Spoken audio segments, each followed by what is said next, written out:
Dan LeBatard. If I want to take HGH, I can take HGH. Correct. With no ramification. Legally, I can take HGH. That is right. With no ramifications. And well, I think there are some... there are health ramifications, Dan. Okay, What other ramifications? What else? Those are ramifications. Okay, but listen, that's a me choice. Stugotz. You won't feel them. My wife won't feel them. Mike won't feel them. I'll feel them. Your wife will feel them. My wife would love if I passed away. There's a sterility. Whoa. Or get sick. She might be emotional, but I'm telling you, she'd be active. The hottest take of them all. I mean, Stugotz... My wife doesn't care if I die. Stugotz is pushing the boundaries of take-a-tude. Like, he is going where other takes have not gone. Here's Dan LeBatard and Stugotz on the ticket.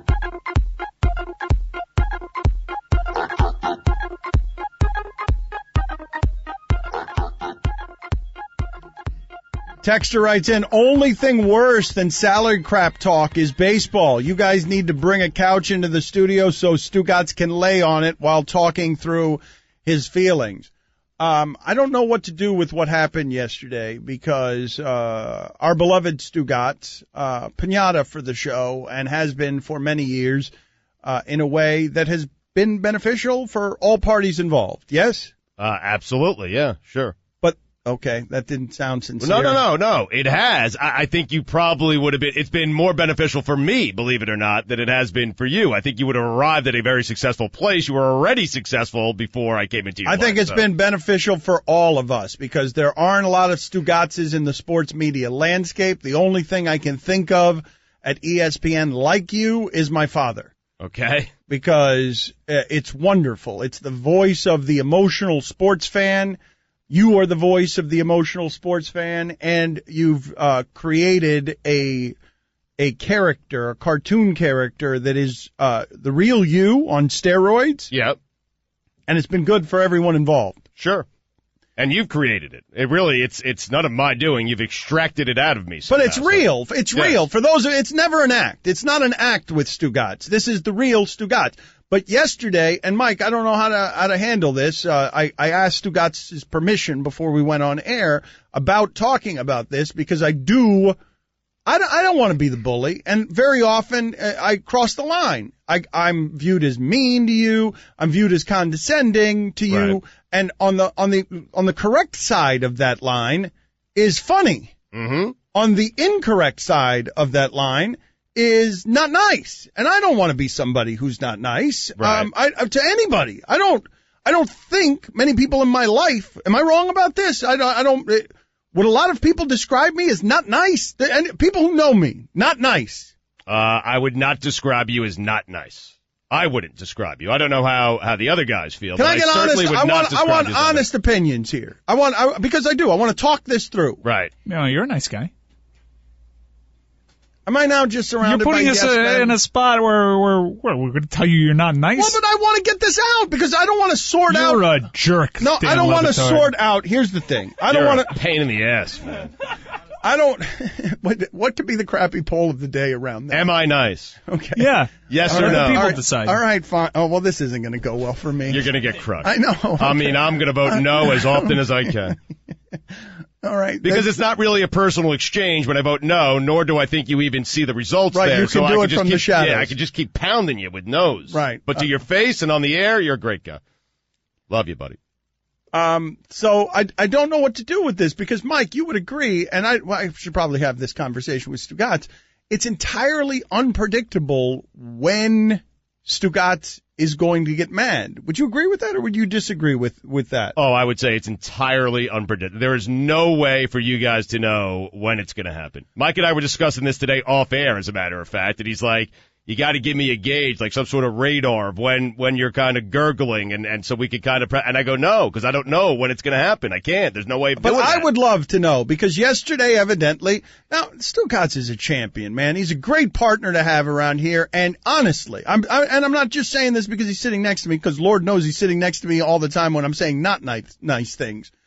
He's invaluable to what it is that we do around here. This show would be so obnoxious. This show, the original incarnation of this show was going to be me and Boog Shambi, which would have been terrible.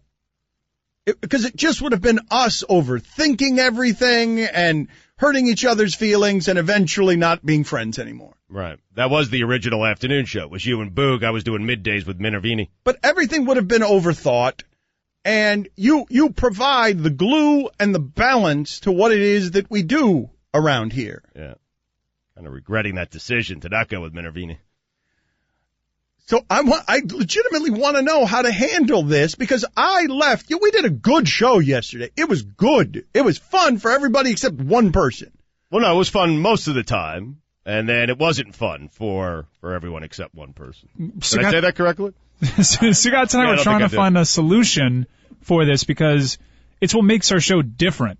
Stugatz is the secret sauce to this show. Correct. Because there's no one like him. We can find someone that thinks differently that drives the show, Dan. No offense. I can't find another one of him. He takes a beating and does it without an ego, except when occasionally, pride and ego make an appearance at surprising times, and at totally unpredictable times. Yep. Hard for you to predict that. I'm with you. It's difficult. So, I don't know how But can we analyze what got you?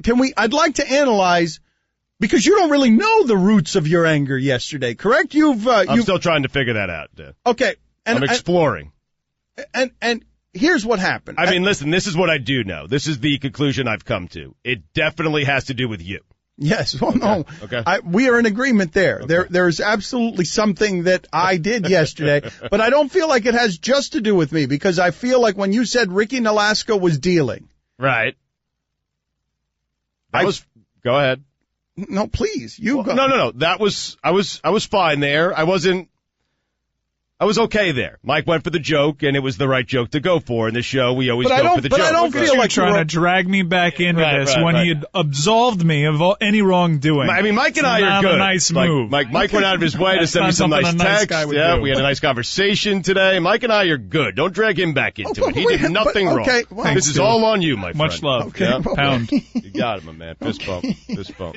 Not nice, Dan. But here would be my theory from where it is that I'm sitting on what it is that happened yesterday. Okay, try to blame the whole thing on the Nolasco thing. Can you believe this guy? No. He's got some nerve. No. Nolasco was funny. No. All I did was deliver a killer line. No, but Nolasco was an escalation of things. Okay? But Mike delivered the line that you wanted him to deliver, and that's Mike's job. It's all our jobs, okay? Deliver the lines that you want us to deliver. I'm not blaming it on the Nolasco thing. The Nolasco thing was a funny way of setting that up. Weird. All right. Let me backtrack then, weird. If I may. Mm-hmm.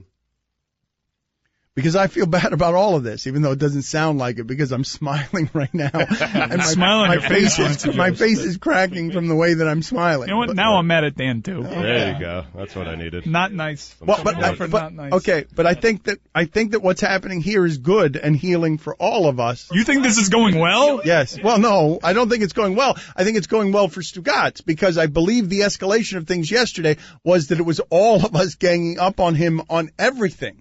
It started with all of you guys agreeing with me when he said that, and this is a ridiculous sentence right here, when he said, when I think of Fatty Arbuckle, I think of one of two things. Oh, yeah, I forgot about that. Now you're bringing back that. Now I'm getting angrier at you. I forgot about that. No, but this is where it started. Oh, jeez, I forgot about Fatty Arbuckle. No, but this is where it started. It started with Greg Cody annoying me because. How about let me tell you where it started for me? Okay. Look at this. So now it's either Cody's or Stugatz's fault. Right, exactly. If it's not Mike, it's me. If it's not me, it's Cody. If it's not Cody, it's Cody's son. If it's not Cody's son, it's Roy. All right, Billy, I would love Charlie. to hear. Well, where it started for me was within that segment. That's where it started. I'm glad we're talking this out on air now because this is very cathartic. It will help me. It will help me through the healing process here. Did he just say cathartic? I did. Did I use it correctly? What is happening? We've pronounced it correctly. I've been to therapy. I mean, Dan has driven me to therapy. You broke our Stugatz. Cathartic. You broke our Stugatz. Used correctly and pronounced correctly. That's amazing. Where was I? Fatty Arbuckle. Oh, yeah. So we started the show with, you couldn't remember Todd Bridges' name, and I gave you Todd Bridges' name, and great retention, good job, Stugatz. And then a minute later, I screwed up the Fatty Arbuckle thing, and it all of a sudden went from good job to you're having a terrible national first segment. Terrible segment. And like in my mind, I didn't mind, say it 3 times. I said it 1 time. Yeah, but it sounded like 3 in my head. It echoed because your headphones are so loud, and it hasn't stopped echoing. I've been hearing it all night. And I forgot about it this morning when I had a good conversation with Mike, and now you just brought it back up. And so I was just thinking to myself, wow, how quickly I can go from good to bad in Dan's eyes. Like, boom, snap of a finger. That's it. That's how quickly. Like, good. Don't give you something you want. Bad. So I treat you like a dog. Yeah. Dan LeBatard. Hey, Ma! Can we get some meatloaf? Stugatz. Hey, Mom! The meatloaf! We want it now! The meatloaf! You're listening to the Dan LeBatard Show with Stugatz on the Ticket. Ma! The meatloaf!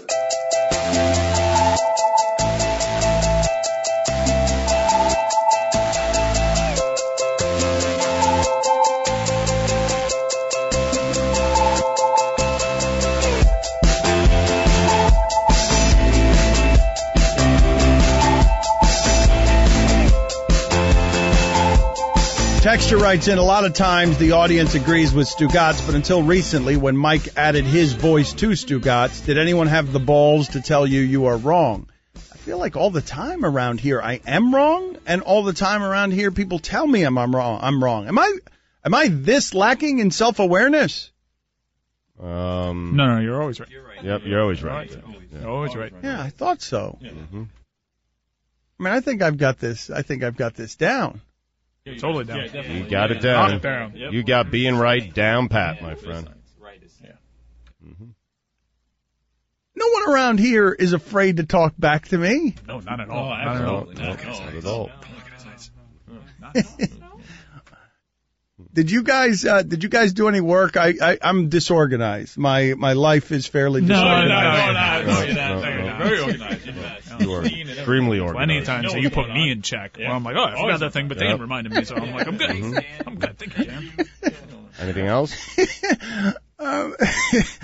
And I sent a text. I'll have a thought at 2:00 in the morning, and I'll send a text about the idea. I love the idea of Gronkowski is appearing on Celebrity Family Feud. Yeah. There's got to be a good spoof that we can do there of Gronkowski on Celebrity Family Feud. Yeah, there has to be a good one. You're right. Well, are we doing anything on that? Have we done anything on that? Yeah, we've been working on it. It's a complicated thing. We're trying to still write out the bit. So we're going to do it. So we wouldn't do it today. We would do it later in the week. Well, it depends. Do you want it today? Do you want it today? Yes, if you want it today. I mean, 4:15. Does that work for you? Out there. Well, I'd like it right now. If you could somehow make it happen. It's not going to be great, but that's on it. No, all right. Buzz Bissinger is going to join us later in the show. He is the author of that Vanity Fair article on Caitlyn Jenner. Does anyone else think in our audience, Lamar Odom went into that world and came out of that world, the Kardashian world, in not a good place? Chris Humphries made his way into that world, came out of that world in not a good place. Bruce Jenner, now Caitlyn Jenner, comes out of that world and seems to have been liberated spiritually, emotionally, and physically. Right. Do you think that world, the Kardashian world, that you could possibly be in it without being contaminated? There's money and there's fame, but it seems like a lot of stuff there. Right. I don't know. Well, is Kanye contaminated? He already had the money and the fame. He already had it, and he's he's arrogant on steroids, and he doesn't want to be a part of that TV show. Like, he's made it. He's not very often a part of that TV show. Right. But do you think it's possible to enter that sphere and come out of it normal? No. I think it'd be really hard. I wonder if I said to the audience, would you like to be in that world? I think they might take it for the money and the fame and, because Kim Kardashian is supposed to be a symbol for, hotness and beauty. I think they might take it because we can be superficial that way. And people can be superficial that way. But can you imagine yourself, if I said right now, Stugatz, there's a part for you in the Kardashian world. Yep. And I'm going to warn you, like, there are all sorts of unseen contaminants here that might distort the entire, that it's a pollution of fame, and there's just stuff here that if you're at all frail, Lamar Odom entered that particular arrangement frail already. Yes. But if you're at all frail, I think Kanye's kind of impenetrable because he doesn't seem to be any kind of frail. But do you think that you can emerge from that world normal? You personally, I don't, but I would take the shot at it. I would absolutely take that. I would take the spot on the show. I would take a spot in their life, in their world, and hope that I come out of it. Do you think most people would answer that? Because give me the money, give me the fame, give me the things. I guess I like that better as a poll. Well, how's the other poll going? How's the other crappy sports poll of the day going? Is Dan nice? You want tell him? You want the truth, or you want the? Yeah, go ahead and give me the truth. Who's gonna tell him? Fat Chris, you want to tell him? Yeah, go ahead, Chris. Tell him. Tell the poll results, Chris. Fat Chris, tell him. Is Dan nice? What are the poll results so far? We got 42% say yes, and the rest say no. Okay, thank you. Stellar math, Fat Chris. Stellar math. Excellent math work by Chris Cody. I'm not voting no enough. Hold on. All right, let's change the poll. I want to change the poll. So we're closing this poll? Yeah, I lose. I'm not nice as voted. But how many votes do we have in that poll? Instead of giving me percentages, how many votes? Let's not ask Chris again. Yeah, that didn't work so smoothly. 150. It took Fat Chris, slothy Chris, a long time to get to the microphone because he doesn't move so fast. He's like the Bartolo Colon of the show. If I'm not the Bartolo Colon of the show. 157 say no. 155 of those 157 were for me. 104 say yes. Okay. Well, you got some supporters out there, Dan. I'm really going to have to do some self-examination, some life examination. This show might have reached a tipping point because if this show starts being self-aware, right, and if I start being kinder and gentler with Stugotz, I don't think that's a good thing for the show. Well, hold on. In my defense, what did I tell you today, Mike Ryan? What did I tell you today? You said don't change it. Don't change it. We keep moving forward. But you also told us you were wounded. I am, but I'll be fine. I get over these things quickly. This one just happens to be taking a little bit longer than normal. Usually I'm over it by the time I get home that night. Yes. Yeah. The show also doesn't work if you start using words like cathartic. I'll stop doing that. All right. So we closed that poll. Is Dan nice? No wins. And, I'll pull the curtain back. He says don't change the show. But we were going to tape with an 11-year-old college graduate, and I didn't want to tape with it today coming off of yesterday because Stugotz was stung by how yesterday unfolded. And then all of a sudden, first thing he steps in, hey, we're going to tape with this kid that's younger and smarter than you. Well, he's younger and smarter than all of us. Yeah, right, but no. The juxtaposition of Stugotz, the character, and young, smart 11-year-old college graduate, if he's not with it, if he's using words like cathartic, it just doesn't work, Dan. Right. And I was bothered by that decision. Was I not? You were, but I think it was the best decision. But you're also in a state where you're being bothered by everything. We're all a little afraid of you at all points. For example, I sent Mike a text during the show yesterday. Yeah. I'm afraid to ask Stugotz to turn down his headset. I was afraid of you yesterday because you called me the D word, and it's not, Draymond Green's wonderful D. Right. It's the only D you'll ever need. Right. It was the D word you called me. Because that's defense, obviously. Right, exactly. Obviously. Wasn't Dan either. No, you called, you said I was being Yeah. You were. Well, we need to move past it. Like now. Because the show still doesn't feel like its normal self. No, we're in a tenuous spot.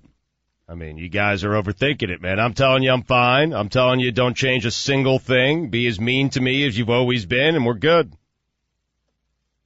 It's pretty simple. Whoa. Someone shooting a firework out their butts on Fusion. That's our Fusion lead-in. television. That's our lead-in. A blonde woman, bare-ass blonde woman shooting a firecracker out her butt.